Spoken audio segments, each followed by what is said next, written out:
Bonjour tout le monde, on se retrouve aujourd'hui pour une délicieuse recette de batbout farci. Je vous présenterai la recette de la pâte mais aussi des farces. Préparez vos ingrédients. Il vous faut 400 g de farine, 600 g de semoule fine, 240 g d'eau et de lait, de l'huile, du sucre, du sel, levure chimique et levure sèche. On commence par verser sa levure dans le lait tiède. On laisse quelques instants. En attendant, dans le pétrin, on y verse la semoule, la farine, l'huile et le sucre. On mélange le tout et on y ajoute le mélange de lait et de levure. On pétrit quelques instants, puis on y ajoute le sel. Tout en pétrissant, on ajoute l'eau tiède en 3 fois. C'est important.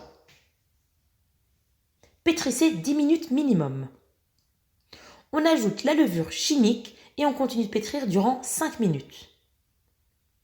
Voilà ce que l'on obtient, une jolie pâte bien lisse et légèrement collante. On peut se lancer, on farine son plan de travail et on y dépose sa pâte. On l'étale finement, quelques millimètres. Et avec un emporte-pièce, on peut former ses ronds. Si vous n'en avez pas, prenez un verre, ça fera l'affaire. On prépare sa serviette et on parsème de semoule fine. Et on y dépose ses batbout. On couvre le tout et on laisse 1 heure de côté. Vous voyez, les batbout ont bien gonflé.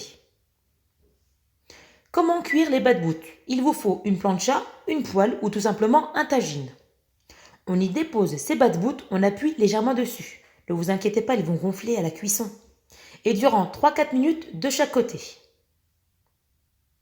Voilà nos batbout. Ils sont magnifiques, bien gonflés et bien moelleux. Mais surtout bien cuits, avec une mie très aérée. Plus qu'à les farcir. Voici 2 farces possibles. La première, thon, maïs, tomate, œufs durs, surimi et mayonnaise. Deuxième farce, poulet, crème fraîche et curry. Vous voyez, ça donne bien envie. En tout cas, régalez-vous. N'hésitez pas à liker, vous abonner et surtout à partager.